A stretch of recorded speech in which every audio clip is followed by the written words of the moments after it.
الكريم.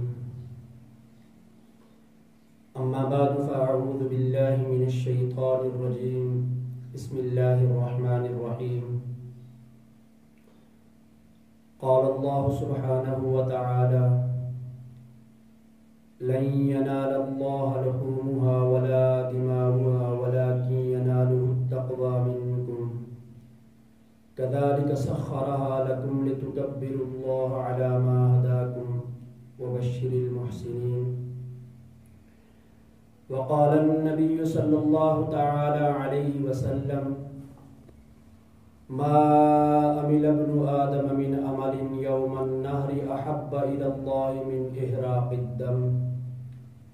وإنه ليأتي يوم القيامة بقرونها وأشعارها وأزلافها وإن الدمع ليقع من الله بمكان قبل أن يقع بالأرض فطيبوا بها نفسا أو كما قال عليه الصلاة والسلام.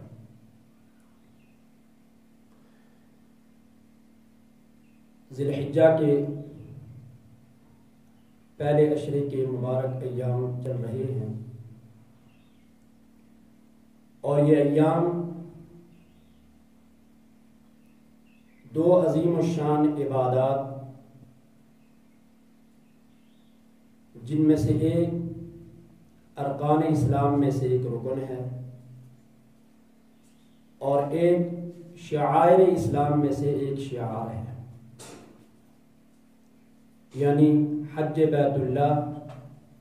اور قربانی کے لیے استقبالی ایام ہیں۔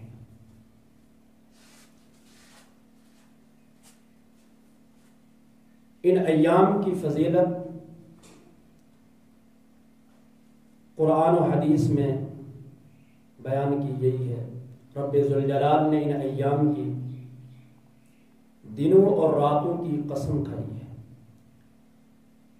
اور علماء کرام نے لکھا ہے کہ اللہ سبحانہ و تعالی خالق ہو کر جب کسی مخلوق کی قسم کھاتے ہیں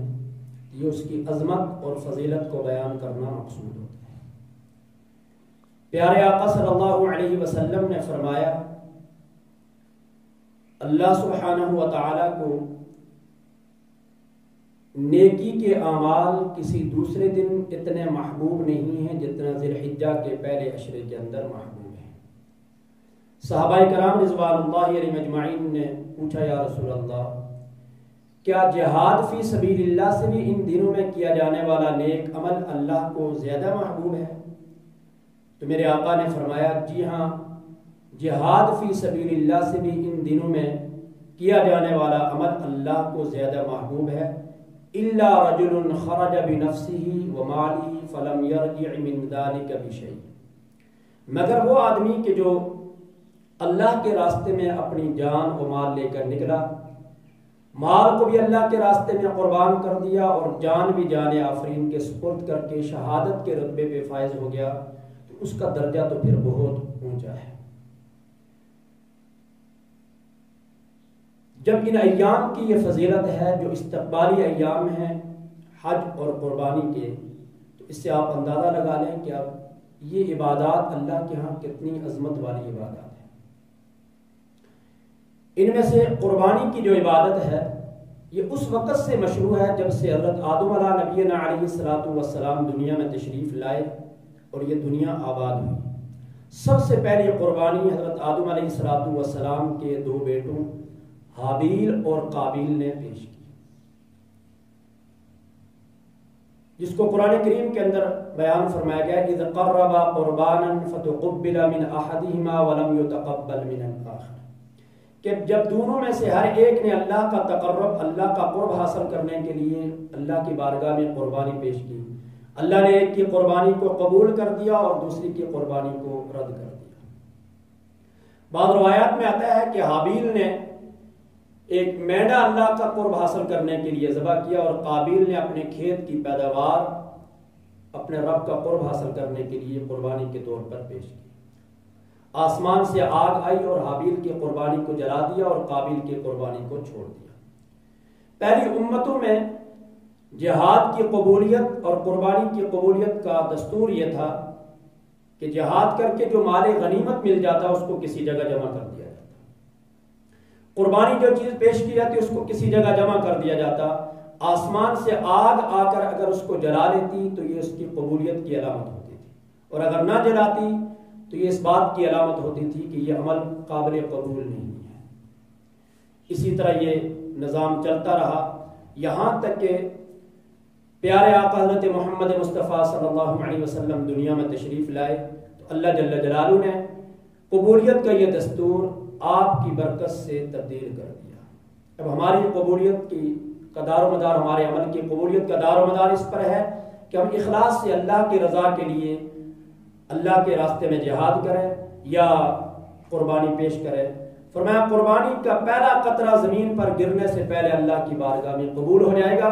اور قربانی کرنے والے کے گناہوں کی معافی کا سبب اور ذریعہ بن جائے گا۔ قربانی کی اس عبادت کی خصوصی مناسبت حضرت ابراہیم علیہ السلام سے۔ اللہ پاک نے تمام اپنے پیاروں کے امتحانات لیے، اللہ کا دستور ہے، جو اللہ کا مقرب ہوتا ہے اللہ اس کا آزمائش کرتے ہیں۔ انبیاء علیہ السلام اللہ کے سب سے زیادہ مقرب ہوتے ہیں، اور انبیاء میں جد الانبیاء حضرت ابراہیم علیہ السلام کے ساتھ اللہ کے پیار کا ایک خصوصی انداز، جس وجہ سے ان کو خلیل اللہ کا لقب دیا گیا تھا، اور حقیقت یہ ہے کہ انہوں نے بھی اس لقب کا حق ادا کیا۔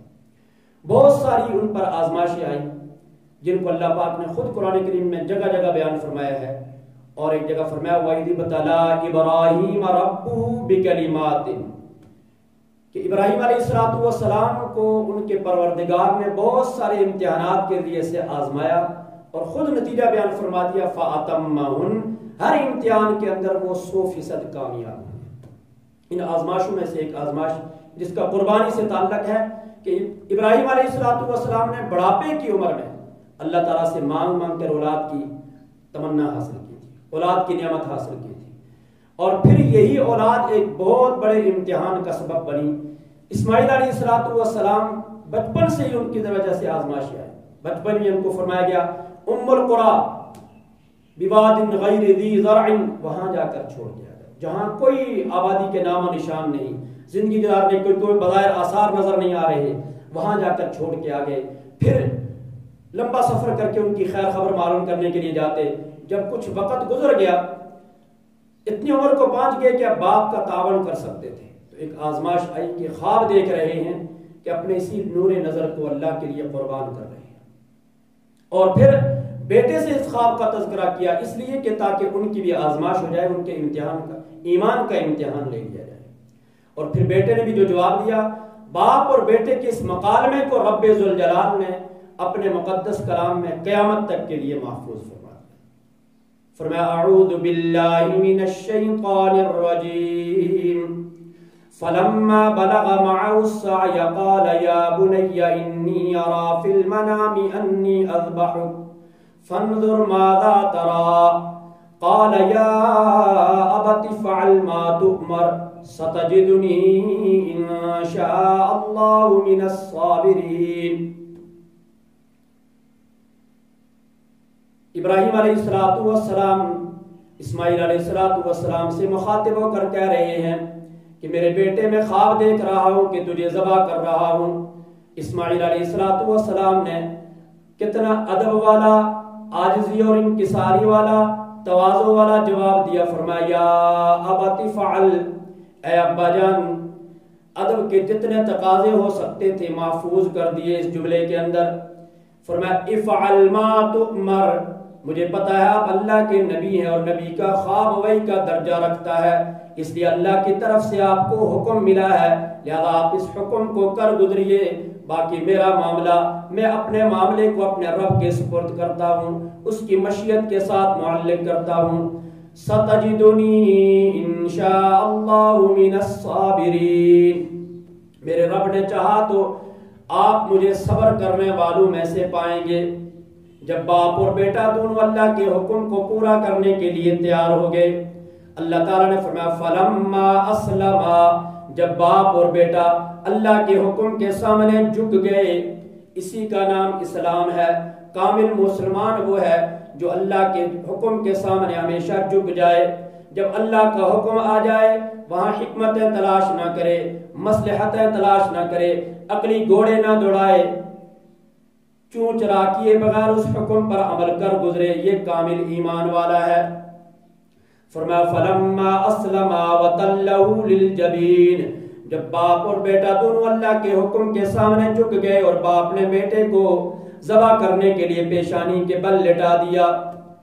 اب اللہ تعالیٰ نے فرمایا کہ جب میرے بندوں نے اپنے اپنے حصے کا کام کر دیا، اب میں اپنے حصے کا کام کیا۔ فرمایا وَنَادَيْنَاهُ أَن يَا إِبْرَاهِيمُ، اللہ پاک نے عرش معلیٰ سے آواز دی، اے ابراہیم قد صدقت الرؤیا انا كذلك نجزي المحسنین، کہ آپ نے خواب سچ کر کے دکھا دیا، حکم پورا کر دیا ہے۔ ابراہیم علیہ السلام نے آنکھوں سے پٹی ہٹائی، سامنے مینڈا ذبح کیا پڑا تھا اور اسماعیل علیہ السلام سامنے کھڑے تھے۔ فرمایا انا كذلك نجزي المحسنین، ہم نیکی کرنے والوں کو اسی طرح جزا دیا کرتے ہیں۔ تو اس واقعے کے ساتھ خصوصی مناسبت ہے۔ صحابہ کرام نے پیارے آقا سے پوچھا یہ قربانیاں کیا ہیں؟ ما هذه الاضاحی یا رسول اللہ، تو میرے آقا نے فرمایا سنت ابیکم ابراہیم، تمہارے جد امجد حضرت ابراہیم علیہ السلام کا طریقہ ہے اپنے رب کو راضی کرنے کے لیے، اپنے رب کا قرب حاصل کرنے کے لیے۔ تو صحابہ نے پوچھا ہمارے لیے کیا؟ فما لنا فیہا یا رسول اللہ، تو پیارے آقا نے فرمایا بکل اشارۃ حسنہ، ہر جانور کے ہر بال کے بدلے میں ایک نیکی ملے گی۔ صحابہ کرام چونکہ نیکیوں کے بڑے حریص تھے، اس نے پوچھا فالصوف یا رسول اللہ، اون کا کیا حکم ہے؟ فرمایا بکل اشارۃ من الصوف حسنہ، اون کے ہر بال کے بدلے میں بھی ایک نیکی ملے گی۔ اس لیے یہ قربانیاں اللہ تعالیٰ کا قرب حاصل کرنے کا ذریعہ اور نیکیوں کو حاصل کرنے کا ذریعہ ہے۔ اس لیے اللہ کے نبی نے فرمایا ما عمل ابن آدم من عمل یوم النہر احب الی اللہ من احراق الدم، قربانی کے ایام میں اللہ سبحانہ و تعالیٰ کو جانور کے خون بہانے سے زیادہ کوئی عمل محبوب نہیں ہے۔ اور فرمایا یہ جانور اپنے کھروں، اپنے سینگوں اور اپنے بالوں سمیت جو فالتو اشیاء ہیں ان کے سمیت آئے گا اور بندے کے نامہ اعمال کو وزنی کرے گا۔ وَإِنَّ الدَّمَعَ لَيَقَعُ مِنَ اللَّهِ بِمَكَانٍ قَبْلَ أَن يَقَعَ بِالْأَرْضِ، اور یہ خون زمین پر گرنے سے پہلے پہلے اللہ کی بارگاہ میں قبول ہو جاتا ہے۔ اللہ کے نبی نے فرمایا فَطِيبُوا بِهَا نَفْسًا، خوش دلی کے ساتھ خوش ہو کر اللہ کی رضا کے لیے قربانیاں کیا کرو۔ اور قربانی کرنے سے کیا ہے؟ فرمایا لَن يَنَالَ اللَّهَ لُحُومُهَا وَلَا دِمَاؤُهَا وَلَكِنْ يَنَالُهُ التَّقْوَىٰ مِنكُمْ، یہ قربانی کے جانور کا نہ خون اللہ کو پہنچتا ہے نہ گوشت جاتا ہے، اللہ کے ہاں تو تمہارے دلوں کا تقویٰ پہنچتا ہے کہ تمہارے دل کس طرف ہے، تم یہ کام کس کے لیے کر رہے ہو۔ تو اصل قربانی کی جو فلسفہ ہے مجھے بتایا جا رہا ہے کہ قربانی میں ہمیں سبق یہ دیا جا رہا ہے اس عمل کے اندر کہ ہم اللہ کے حکم کے سامنے ہر وقت تیار ہو جائیں۔ جب اللہ کا حکم آ جائے، یاد رکھیے ہر عمل کی، ہر عبادت کی ایک ظاہری صورت ہوتی ہے، ایک اس کی روح اور حقیقت ہوتی ہے۔ قربانی کی ظاہری صورت تو جانور کو ذبح کرنا ہے، لیکن اس کی روح اور حقیقت کہ اللہ کے حکم کے سامنے سر تسلیم خم ہو جانا، اللہ کے حکم کی اطاعت و فرمانبرداری کے لیے ہر وقت تیار رہنا، یہ جذبہ اپنے اندر پیدا کرنا۔ جس طرح ابراہیم علیہ السلام کا جذبہ تھا، اسماعیل علیہ السلام کا جذبہ تھا، ہم بھی اپنے اندر یہ جذبہ پیدا کریں کہ اللہ کا جب حکم آ جائے اس کے لیے چاہے جان دینی پڑ جائے تیار ہے، اولاد قربان کرنی پڑ جائے تیار ہے، مال قربان کرنا پڑ جائے تیار ہے، وطن قربان کرنا پڑ جائے تیار ہے، اپنی نفسانی خواہشات قربان کرنی پڑ جائے تیار ہے۔ اور اگر یہ جذبہ پیدا نہ ہوا، یہ روح حاصل نہ ہو سکی، تو پھر قربانی کا جانور جاتے جاتے بزبان حال ہمیں کہہ کے جائے گا او ظالم، مال و دولت کی کثرت یا حرام مال کی کثرت کی وجہ سے میرے جیسے بوسوں کے گلوں پر تو نے چھری پھیر دی، لیکن اپنی نفسانی خواہشات کو تو قربان نہ کر سکا، تجھے قربانی کی روح اور حقیقت حاصل نہ ہو سکی۔ اس لیے ہمیں چاہیے کہ قربانی کے ان ایام میں جو قربانی کر رہے ہیں وہ بھی اور جو نہیں کر رہے ہیں وہ بھی قربانی کی ظاہری صورت کے ساتھ ساتھ اس کی روح اور حقیقت کو اپنے اندر پیدا کرنے کی کوشش کریں۔ اللہ مجھے آپ کو اور سارے مسلمانوں کو اس کی توفیق و ہمت عطا فرمائے۔ اور عید الاضحیٰ کا پیغام ہمیں ہر سال یہی ہے کہ ہر سال ہم اس جذبے کو تازہ کریں، اس ارادے کو پختہ کرے کہ جب اللہ کا حکم آ جائے تو پھر وہاں ہم نے مصلحت تلاش نہیں کرنی، حکمت تلاش نہیں کرنی، عقلی گھوڑے نہیں دوڑانے، وہاں ہم نے چوں چرا نہیں کرنا، اس حکم کے سامنے سر تسلیم خم ہو جانا ہے، اور یہی مسلمان کی شان کے مناسب ہے۔ اللہ ہمیں اس کی توفیق و ہمت عطا فرمائے۔ وآخر دعوانا